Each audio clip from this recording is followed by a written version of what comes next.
الحمد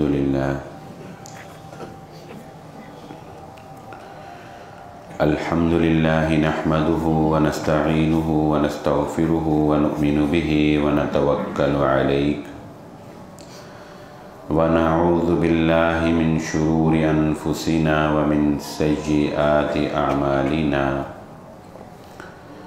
من يهده الله فلا مضل له ومن يضلل فلا هادي له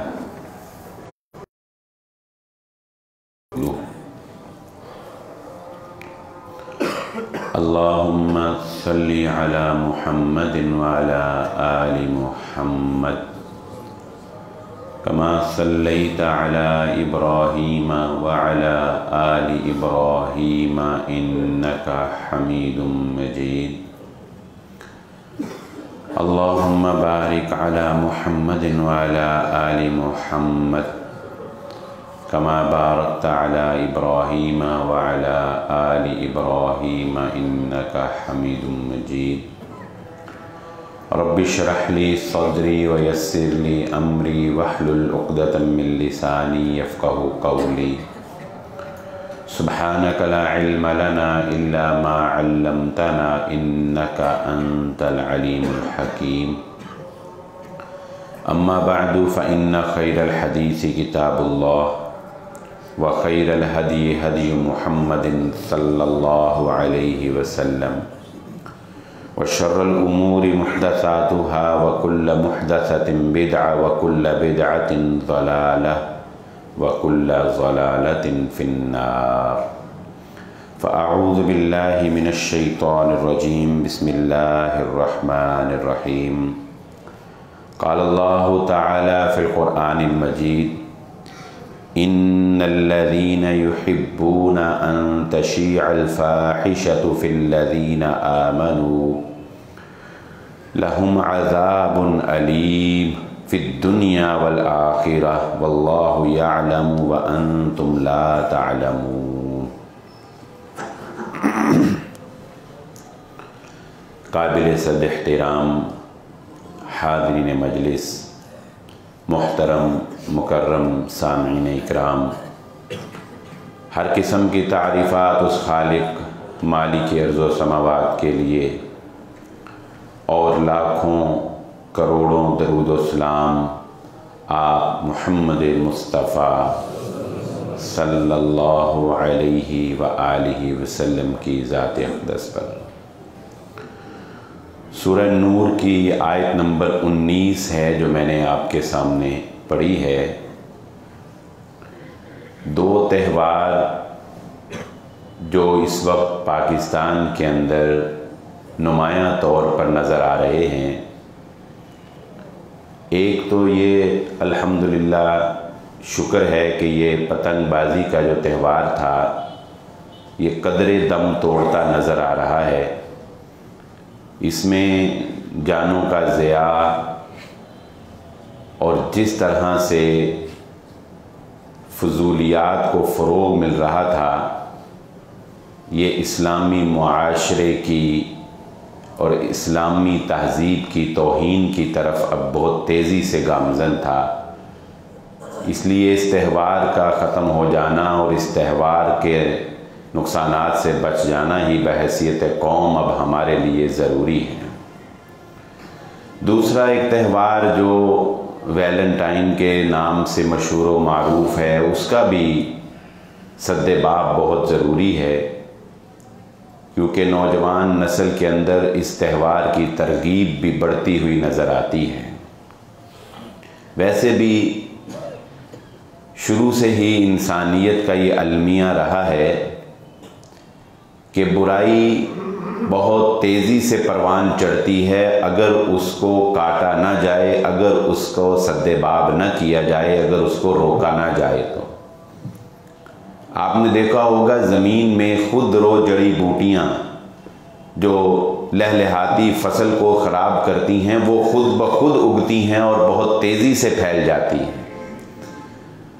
فصل اچھی لینے کے لیے ان جڑی بوٹیوں کو کاٹنا ہی پڑتا ہے، ان جڑی بوٹیوں کو ختم ہی کرنا پڑتا ہے۔ آج میں اس حوالے سے ایک منفرد موضوع پر آپ کے سامنے گفتگو کرنا چاہوں گا جو شاید کہ اس سے پہلے اتنے عمومی طور پر عوامی مجالس کے اندر اس کے اوپر گفتگو اتنی کھلے نہیں کی جاتی، لیکن یہ وقت کی ضرورت بھی ہے، حالات کا تقاضا بھی ہے کہ ہم اس موضوع کو سمجھیں۔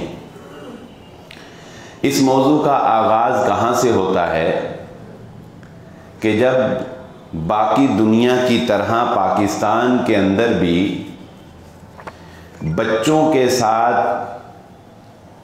زیادتی کے واقعات میں اضافہ ہونے لگا، جیسا کہ قصور کا دلخراش واقعہ پیش آیا، اسی طرح مختلف شہروں میں پاکستان کے اندر ہراسمنٹ کے واقعات اور بے راہ روی کے واقعات، بچوں کے ساتھ زیادتی کے واقعات میں جب اضافہ ہونے لگا تو یہ آوازیں دائیں بائیں سے گونجنے لگیں کہ بچوں کے نصاب تعلیم کے اندر ان کو جنسی تعلیم دینے کا اہتمام ہونا چاہیے۔ اور شاید آپ کے علم میں ہوگا کہ حکومت سندھ کی جانب سے سندھ کے نصاب تعلیم کے اندر اس کا باقاعدہ اہتمام کر لیا گیا، اور یورپین ممالک کے اندر، برطانیہ کے اندر، امریکہ کے اندر یہ اہتمام، یعنی بچوں کو جنسی ہراسمنٹ سے بچانے کے لیے ان کو جنسی تعلیم دینا، یہ ان کے نصاب تعلیم میں شامل کر لیا گیا۔ لیکن ہم اگر تجزیہ کریں تو انہی کی رپورٹس کے مطابق جن کے نصاب تعلیم میں یہ تعلیم دی جاتی ہے، کیا وہاں پر اس طرح کے واقعات ختم ہو سکے؟ نہیں ہو سکے۔ ایک اندازے کے مطابق اکیلے امریکہ کے اندر ایسے واقعات جو رجسٹر ہوتے ہیں ان کی تعداد ایک سال میں تقریباً 96,000 کے لگ بھگ ہے، اور وہ واقعات جو رجسٹر نہیں ہوتے اگر ان کو شامل کر لیا جائے تو اکیلے ایک ملک کے اندر ایسے واقعات کی تعداد جہاں پر بغیر نکاح کے آپس میں رہنا کوئی معیوب نہیں سمجھا جاتا، جہاں پر ہم جنس پرستی کو بھی فروغ دیا جا رہا ہے، ایسے معاشرے کے اندر بھی اس قسم کے واقعات جس میں بچوں کے ساتھ زیادتی، جس میں ریپ کے کیسز، جس میں زنا بالجبر، یہ سارے واقعات اگر اکٹھے کیے جائیں تو کم و بیش 3 لاکھ کے قریب وہاں پر یہ ظلم ہوتا ہے۔ گندے معاشرے کے اندر کی میں مثال آپ کو دے رہا ہوں، اور جبکہ اس کے مد مقابل وہ معاشرے جہاں ابھی اسلامی اقدار باقی ہیں، اور وہ سعودی عرب کی مثال اگر ہم لیں جہاں پر ابھی اسلامی تعزیرات کا نفاذ ہے، تو اس کے مقابلے میں وہاں پر جو 1% بھی نہیں بنتا اس طرح کے واقعات۔ اب سمجھنے کی بات یہ ہے کہ کیا جو ہمارا آج کا موضوع ہوگا کہ کیا بچوں کو ایسی تعلیم سکولز کے اندر، مدارس کے اندر دینی چاہیے یا نہیں دینی چاہیے، اور اگر بچوں کو اس تعلیم سے آشنا کروانا ہے تو اس کا صحیح طریقہ کیا ہے، اور اسلام نے ہماری اس بارے میں کیا رہنمائی کی ہے۔ یہ بیسیکلی آج ہمارے ٹاپک کا عنوان کہہ لیں، تھیم کہہ لیں، لب لباب اور خلاصہ یہ ہے۔ میں سب سے پہلے آپ کو ایک ایگزامپل سے بات شروع کرتا ہوں۔ یہ بات انتہائی افسوسناک ہے کہ وہ ماں باپ جو اپنے بچوں کی پراپر گائیڈ نہیں کرتے، ان کو پراپر تربیت نہیں کرتے، عمر کے حساب سے بچہ جوں جوں پروان چڑھ رہا ہوتا ہے توں اس کو ضرورت ہوتی ہے تربیت کی۔ وہ اب کس ایج میں ہے، اب اس کو کس طرح کی تربیت کی ضرورت ہے، اب کس ایج میں ہے، اب کس کی ضرورت ہے۔ جو والدین اپنے بچوں کی تربیت پراپر ایج کے حساب سے نہیں کرتے، اس وقت کا فتنہ یہ ہے کہ وہ بچے اپنی رہنمائی گوگل سے لیتے ہیں۔ वो बच्चे के मिसाल के तौर पे जब कोई बच्चा बलूगत के करीब पहुंचा, उसके जिस्म के अंदर कुदरती तौर पर कुछ तब्दीलियां ऐसी रूनुमा हुई जिससे वो पहले आशना नहीं है। वो लड़का हो या लड़की हो, उसके अंदर जो चेंजिंग्स आएंगी, उसके जिस्मानी चेंजिंग जो आएंगी, जो मेंटली चेंजेस आएंगी, जो मिजाज के अंदर तब्दीली आएगी, जो ख्वाहिशात के अंदर इजाफा होगा, अगर लड़के को उसका बाप और बेटी को उसकी माँ इन तब्दीलियों के बारे में पहले से आगाह नहीं करती और इस्लामी तालीमात के मुताबिक रहनुमाई नहीं करती, तो आप बताएं वो बच्चा सबसे इजी वे उसके लिए क्या है कि मोबाइल उसके हाथ में होगा और वो अपने मोबाइल से गूगल पर सर्च करेगा। अब गूगल पर सर्च करने के बाद उसके सामने कई तरह के आर्टिकल्स आएंगे, वो जिस आर्टिकल को पढ़ेगा उसका जिस पे दिमाग चला जाएगा वो उसके मुताबिक चलना शुरू कर देगा। ऐसे केसेस मुझे एक बाप ने बुलाया, अपने घर बुलाया और उसने अपनी बेटी, उसकी बेटी को मसला था, मेंटली अपसेट थी। जब मैंने उससे पूछा, उसका इंटरव्यू किया कि आपको क्या मसला है, उसने कुछ बातें बताई। मैंने पूछा बेटा आपने ये तालीम कहाँ से हासिल की, कैसे आपको ये पता चली ये सारी बातें? तो उसने कहा कि मैंने गूगल पे आर्टिकल पढ़े। ये एक नहीं, ये सिर्फ एक एग्जाम्पल आपको दी है। ऐसे बीसियों नहीं सैकड़ों मिसालें आपको इस्लामी पाकिस्तानी मुआशरे में मिल जाए। इसलिए सबसे पहली बात तो ये जरूरी हो गई कि बाप की तवज्जो बेटे के ऊपर और माँ की तवज्जो बेटी के ऊपर प्रॉपर वे होनी चाहिए। अगर ये नहीं है तो बच्चा समझ लें कि वो आपके कंट्रोल में नहीं है और वो किसी भी फितने का शिकार हो सकता है।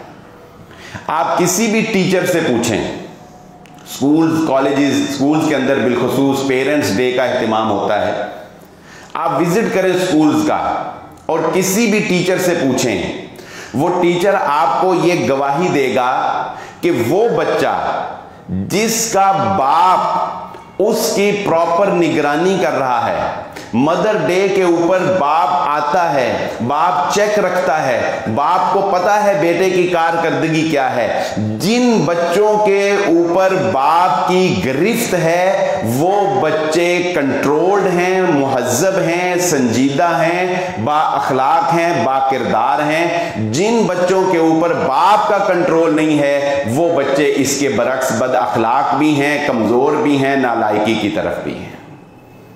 ये तज्जिया टीचर्स का है, बाप का कंट्रोल। आपसे एक सवाल पूछता हूं, खुद ही इसका जवाब दे लीजिएगा अपने आप को। क्या आपने कभी अपने स्कूल जाने वाले बच्चे का बस्ता चेक किया? बताएं, जब वो स्कूल से आया क्या बाप होने की हैसियत से आपने उसका बैग चेक किया? उसके बैग में क्या है? आजकल स्कूलों में, कॉलेजेस में नशावर गोलियां दी जा रही हैं। आपका बच्चे के अंदर कोई एक्स्ट्रा ऐसी बुक तो नहीं है, आपके बच्चे के बैग के अंदर किस तरह की चीजें हैं, उसके अंदर कोई ऐसी वैसी तस्वीर तो नहीं है, क्या कुछ नहीं है आजकल जो मुआशरे में मिल रहा है। क्या आप अपने बच्चों के बैग, स्कूल बैग चेक करते हैं? नहीं करते। अक्सर का जवाब होगा नहीं किया। अल्लाह के नबी सल्लल्लाहु अलैहि वसल्लम ने, और अल्लाह ने कुरान में फरमाया, या अय्युहल्लज़ीना आमनू qu अनफुसकुम व अहलीकुम नारुम वक़ूदुहा अन्नास वल हिजारा उइद्दत लिल काफिरीन।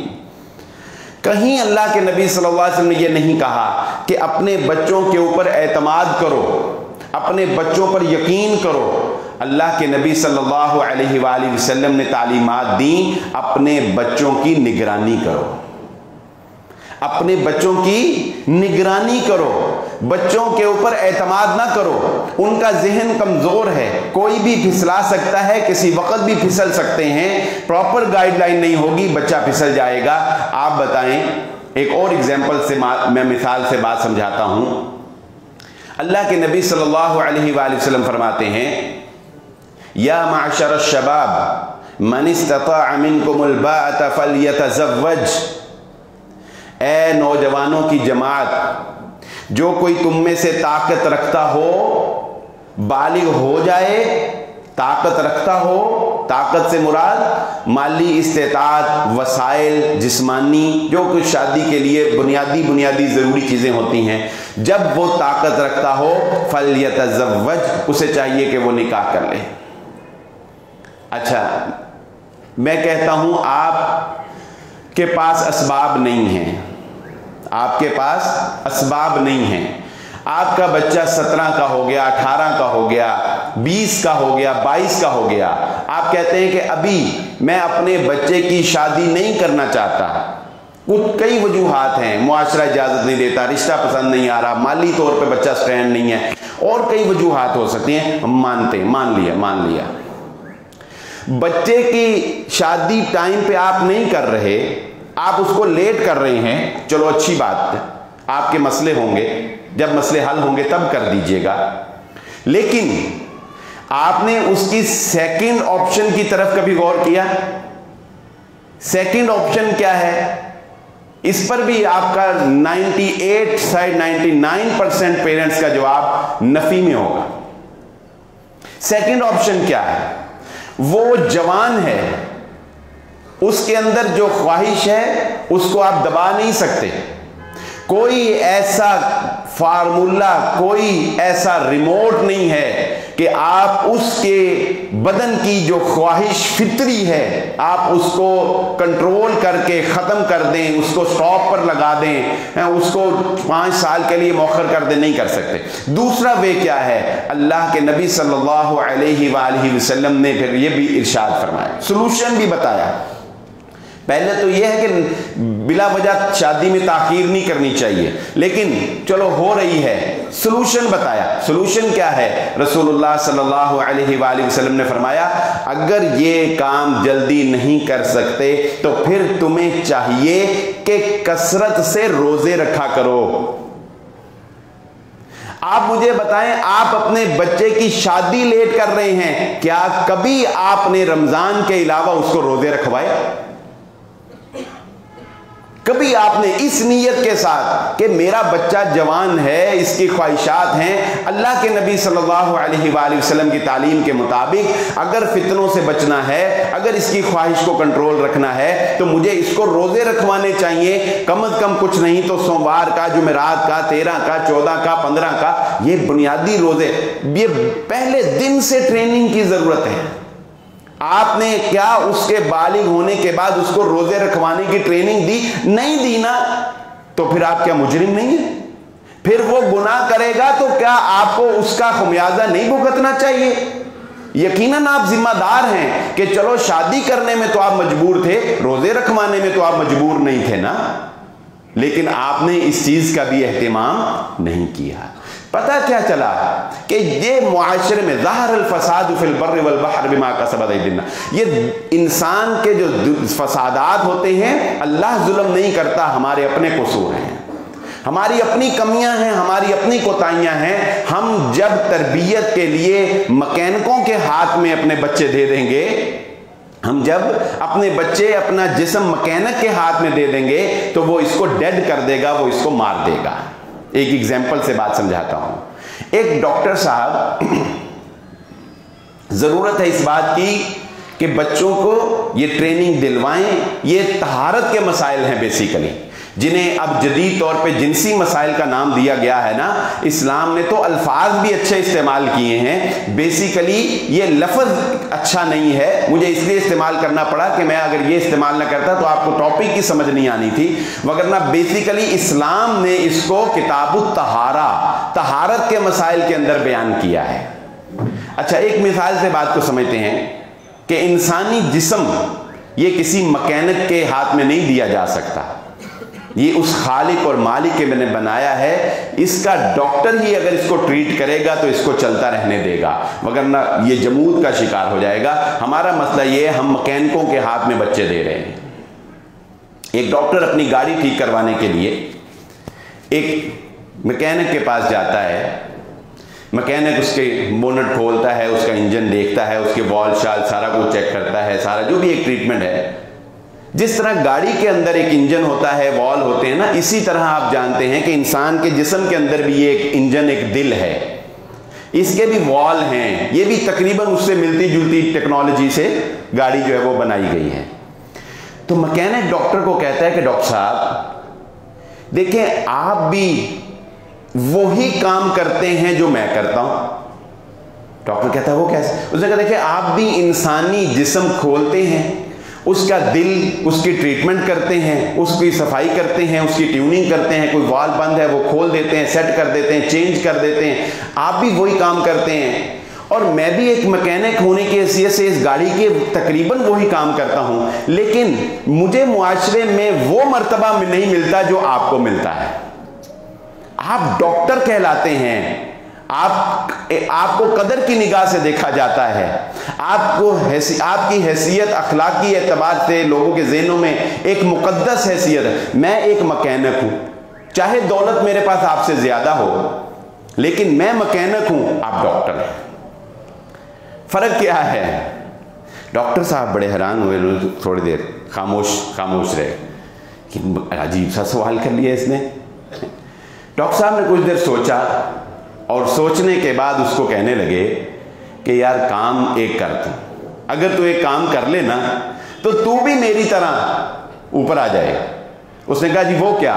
उसने कहा तू ये कर, इसका इंजन चलती गाड़ी में ठीक करके दिखा। इसका इंजन चलती गाड़ी में, हम इंसान को चलते हुए ठीक करते हैं, उसको डेड नहीं करते हैं, उसको रोकते नहीं हैं। जब मैकेनिक के हाथ में बच्चे दोगे वो डेड कर देगा, वो रोक देगा, वो चलती हुई गाड़ी के अंदर उस इंजन को ठीक नहीं कर सकता। इस चलते हुए पानी के अंदर, इस चलते हुए मुआशरे के अंदर जो आपकी जिस्म की तरबियत और जिस्म की नशोनुमा कर सकता है, वो जिस्म का रूहानी डॉक्टर है, जो एक आलिम है, जो एक कुरान और सुन्नत की तालीम के साथ आपकी रहनुमाई कर सकता है। वो असल में उस रूहानी जिस्म को चलते हुए जिस्म की इस्लाह करेगा, इस दिल की इस्लाह करेगा। लेकिन अगर आप बच्चा उठाएंगे, मैकेनिक के पास ले जाएंगे, वो उसको जमूद का शिकार कर देगा, वो उसको डेड कर देगा। बात को लेके आगे चलते हैं।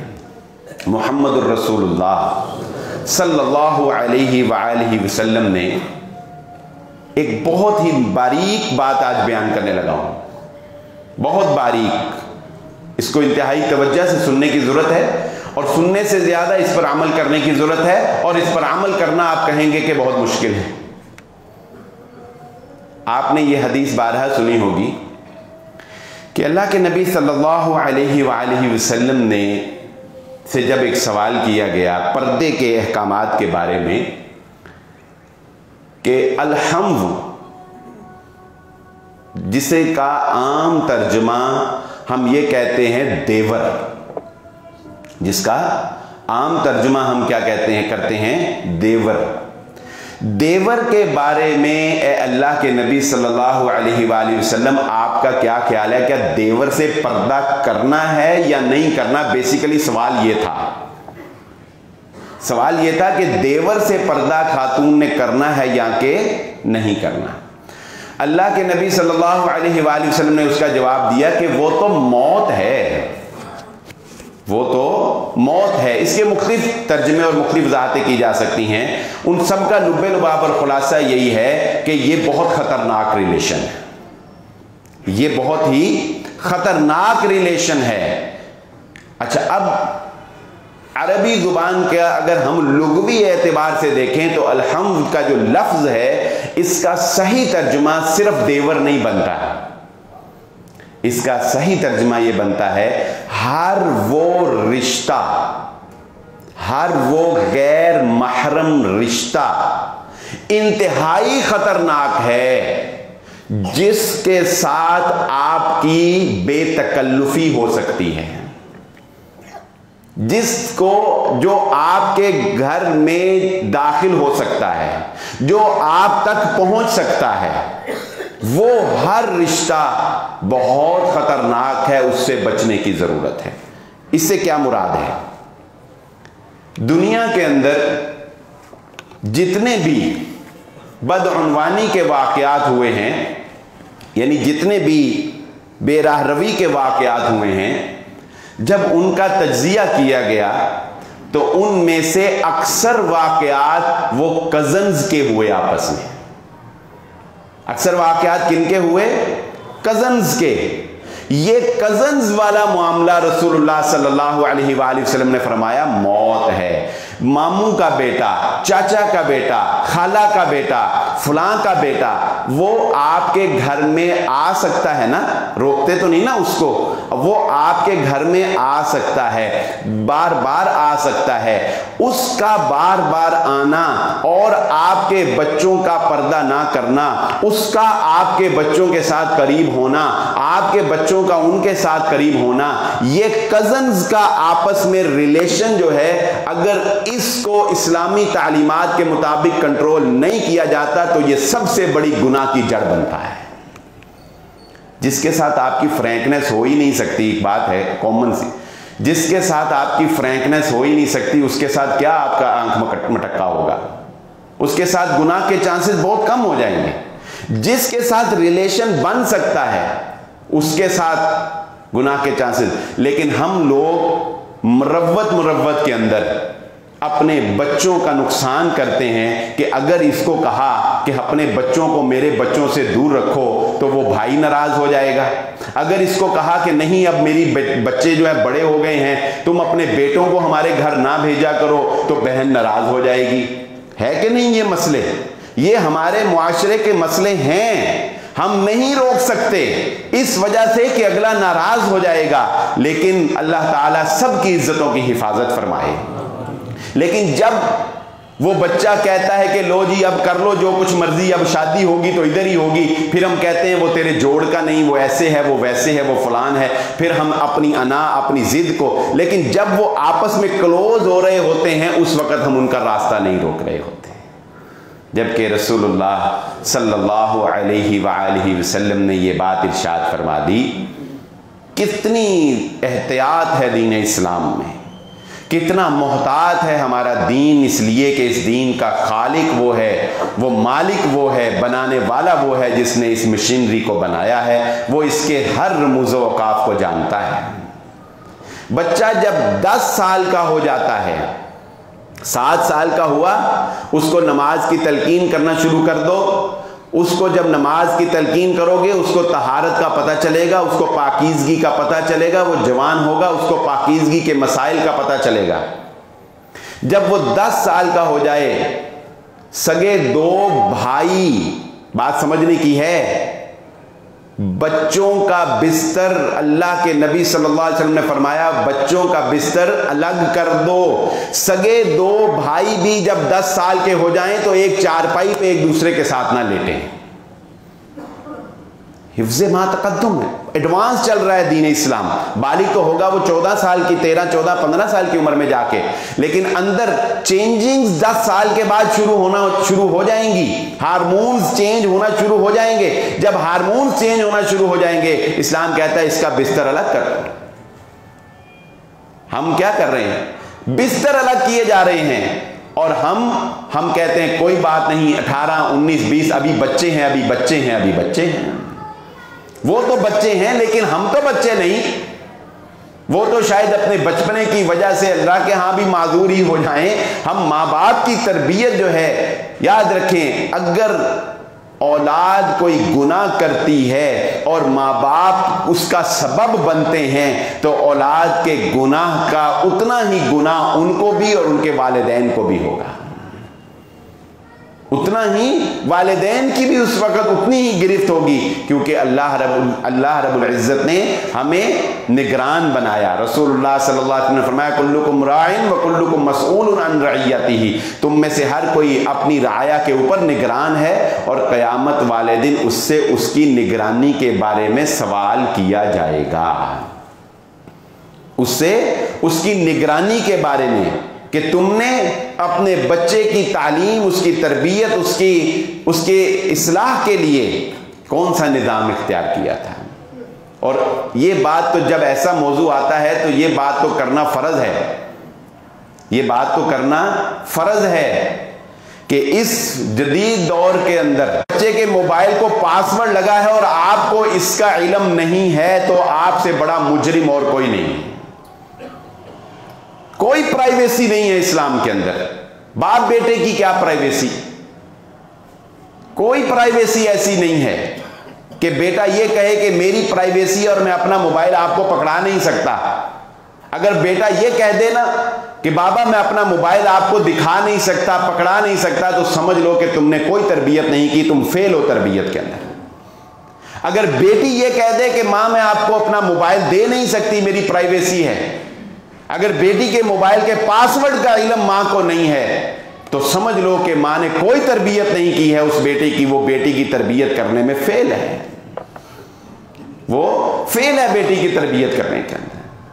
اللہ کے نبی صلی اللہ علیہ وآلہ وسلم نے ارشاد فرمایا، آج ہمیں شرم آتی ہے، افسوس تو یہ ہے کہ ہمیں شرم آتی ہے کہ ہم کسی مولوی سے، کسی عالم سے، کسی دین والے سے جا کر ہم احتلام کے مسائل پوچھیں، شرم آتی ہے، غسل کے مسائل پوچھیں، شرم آتی ہے، شادی کے مسائل پوچھیں، شرم آتی ہے۔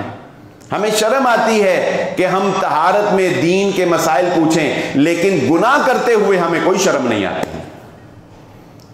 جو شرم آنی چاہیے وہ نہیں آتی، اور جس میں شرع نے شرم رکھی نہیں، جو اللہ کے نبی صلی اللہ علیہ وآلہ وسلم سے خواتین نے بھی آ کر مسائل پوچھے ہیں۔ اللہ کے نبی صلی اللہ علیہ وسلم نے اپنے ازواج کے ذریعے سے خواتین کو مسائل بتائے ہیں۔ صحابہ اکرام پر قربان جائیں کہ انہوں نے دین سیکھنے کے لیے ہر بات، بیت الخلاء میں طریقہ، بیٹھنا، اٹھنا، طہارت کرنا، کیسے کرنا، سارے طریقے انہوں نے سیکھے اور سارے طریقے امت تک پہنچائے، لیکن امت کہتی ہے کہ نہیں، طریقے سیکھتے شرم آتی ہے اور گناہ کرتے ہوئے شرم نہیں آتی۔ ہاں، حیا ہونی چاہیے انسان کے اندر۔ اگر بچے کے اندر حیا نہیں ہے تو سمجھ لو کہ اس کا ایمان ہی مکمل نہیں ہے، اور جب حیا ختم ہو جائے تو رسول اللہ صلی اللہ علیہ وآلہ وسلم نے ارشاد فرمایا، اِذَا لَمْ تَسْتَحِي فَاصْنَعْ مَا شِئْتَ، جب تیرے اندر حیا باقی نہ رہے، شرم باقی نہ رہے، پھر تو جو کچھ مرضی کرتا پھرے، تجھے کون روکنے والا ہے؟ پھر جو چاہے۔ الحیاء من الایمان، آپ نے فرمایا حیا کا پایا جانا یہ ایمان سے ہے۔ اور حیا کیا ہوتی ہے، اس کی میں ایک چھوٹی سی مثال آپ کو دیتا ہوں۔ حیا کیا ہوتی ہے؟ حضرت عثمان غنی رضی اللہ تعالیٰ عنہ کی شخصیت سے آپ سب واقف ہیں۔ اللہ کے نبی صلی اللہ علیہ وآلہ وسلم تشریف فرما ہیں، اور آپ کی پنڈلی سے تھوڑا سا کپڑا جو ہے وہ سائڈ پہ ہے۔ حضرت ابوبکر آئے ہیں، آپ ویسے ہی ایک جیسے انسان ریگولر روٹین جولی موڈ میں بیٹھا ہے۔ حضرت عمر آئے ہیں، آپ بیٹھے ہیں۔ حضرت عثمان آئے ہیں تو آپ نے اپنے کپڑے سمیٹ لیے ہیں، اپنے کپڑے سمیٹ لیے ہیں۔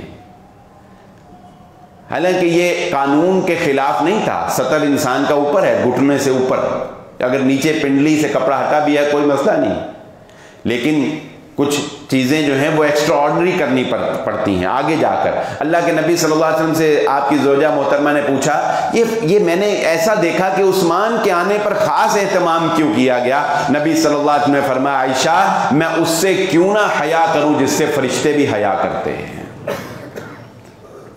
فرشتے بھی حیا، آپ کے بچوں کے اندر، آپ کے اندر حیا ہونی چاہیے، گفتگو کے اندر، الفاظ کے اندر۔ ایک باپ اپنے بیٹے کے سامنے ماں بہن کی گالیاں دے رہا ہو، اسے حیا نام کی کیا چیز ہے اس کے اندر بتائیں؟ وہ کیا سکھائے گا اپنے بچے کو حیا؟ کیا ایسے باپ آپ نے نہیں دیکھے؟ بیٹا پاس بیٹھا ہے، بیٹے کو چھوڑ کر ہر ایک کو ماں بہن کی گالیاں دے رہے ہیں، وہ باپ اپنے بیٹے کو کیا خاک حیا سکھائے گا؟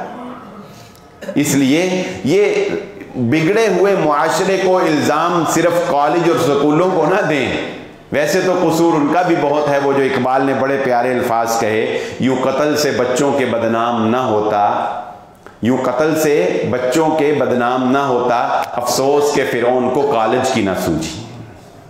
اس نے کہا فرعون نے بچوں کو قتل کیا، اگر کالج بنا دیتا ساری نسل ہی بگڑ جانی تھی، بنی اسرائیل کی ضرورت ہی کیا تھی بچوں کی قتل کی بدنامی اپنے سر لینے کے لیے؟ کالج کی باری بہرحال بعد میں ہے۔ اپنے بچے کو پہلے اپنے ساتھ اٹیچ کریں، اس کو تربیت، اس کو تعلیم، اس کو گائیڈ کریں، اس کو بہادر بنائیں۔ اور میں یہ بات پہلے بھی اور آج کی تربیت میں آپ کے سامنے رکھ چکا ہوں، اور ایک دفعہ دوبارہ آپ کو یاد دہانی کرواتا ہوں کہ جنسی تعلیم کا نعرہ لگانے والے کبھی بھی یہ تعلیم کوئی غیر دے گا، تو اس سے خیر برآمد نہیں ہوگی. یہ بات ذہن نشین رکھیں. یہ تعلیم، یہ بات بڑی اہم ہے. جنسی تعلیم یعنی سیکشول مسائل، سیکشول جذبات کے بارے میں گفتگو. آپ مجھے بتائیں، اگر ایک بچی کو ایک ٹیچر ایسی باتیں پڑھائے اور ایسی باتیں بتائے تو کیا یہ ٹیچر کے دل کے اندر خرابی نہیں آ سکتی یا اس بیٹی کے دل کے اندر خرابی نہیں آ سکتی؟ اسی طرح اگر ایک لیڈی ٹیچر ایک میٹرک کے، کیا آپ نے، شاید میں نے آپ سے شیئر کیا تھا، مجھے سوال کیا، ایک ماں باپ نے مجھ سے سوال کیا، یہ جنسی تعلیم کے نتائج دیکھ لیں. کہنے لگے جی ہمارا میٹرک کا بچہ اپنی ٹیچر کے ساتھ شادی کر کے گھر چھوڑ کے بھاگ گیا ہے. ایک چائے کے کھوکھے کے اوپر نوکری کر رہا ہے، دونوں نے فلیٹ لے لیے ہیں، وہاں پہ رہ رہے. یہ کیا ہے؟ جب ایک ٹیچر ایک میٹرک پاس بچے کو جنسی تعلیم دے رہی ہوگی تو بتائیں کیا وہ آپس میں ایک دوسرے سے محفوظ رہ سکتے ہیں؟ نہیں. یہ تعلیم ٹیچر نے نہیں دینی. یہ تعلیم کس نے دینی ہے؟ یہ تعلیم باپ نے بیٹے کو دینی ہے، ماں نے بیٹی کو دینی ہے. باپ نے بیٹے کو دینی ہے اور ماں نے بیٹی کو دینی ہے. اگر یہ طریقہ تعلیم کا بھی الٹا کر دیا نا ہم نے تو اس سے بھی وہی نقصان ہوں گے جو یورپ کے اندر ہو رہے ہیں اور جو معاشرے کے اندر ٹیچر جو ہیں. کیا ایسے واقعات ہمارے سامنے نہیں آتے کہ ٹیچر جو ہیں وہ اسٹوڈنٹ کے ساتھ جو ہے وہ زیادتی کرتے ہیں، ٹیچر جو ہے وہ اسٹوڈنٹ کے اوپر جو ہے وہ ہاتھ درازی کرتے ہیں. اور آخری بات، اپنے بچوں کو اس قابل بنا دیں. یہ بہت ضروری ہے. اپنے بچوں کو اپنے اتنا کلوز کریں، اتنا قریب کریں، اتنی ان کے ساتھ فرینکنس رکھیں اور ان کو یہ تربیت اور یہ تعلیم ضرور دیں کہ اگر کبھی کوئی بھی شخص، کوئی بھی ان کا دوست، کوئی بھی بڑا شخص ان کے ساتھ کوئی بھی غیر اخلاقی حرکت کرنے کی کوشش کرتا ہے تو آپ کا بچہ کبھی بھی اس کو ہڈن نہ رکھے، فوراً اس کو اوپن کرے. بچوں کا دماغ کمزور ہوتا ہے، ڈر خوف زیادہ ہوتا ہے. ایسی کوئی بھی حرکت جب ان کے ساتھ کی جاتی ہے تو پہلی مرتبہ جب ایسی حرکت کی جاتی ہے وہ خوف اور ڈر کی وجہ سے سہم جاتے ہیں اور وہ نہ تو اس کرنے والے کو روک پاتے ہیں نہ کسی کو بتا پاتے ہیں. بچہ جو ہوتا ہے 8 سال کا 10 وہ ڈر جاتا ہے اور کرنے والا اس کو ڈرا دیتا ہے تو وہ ڈر کے اس کو چھپا لیتا ہے. نہیں، اپنے بچوں کو بتائیں کہ بیٹا یہ غیر اخلاقی باتیں ہیں. تمہاری کوئی کس کرے، تمہیں کوئی اس طرح گود میں بٹھائے، تمہیں کوئی اس طرح ہاتھ پکڑے، کوئی ایسے کرے، تم نے فوراً مجھے بتانا ہے، فوراً شور مچانا ہے، فوراً یہ کرنا ہے. اپنے بچوں کی مکمل نگرانی کریں. وگرنہ جس طرح یہ ویلنٹائن ڈے کے اوپر آپ حیا کا جنازہ نکلتا ہوا دیکھ رہے ہیں، کل کو ہمارے بچے بڑے ہو کے بھی کسی کو گلاب دیتے پھریں اور کسی سے گلاب نہ لیتے پھریں.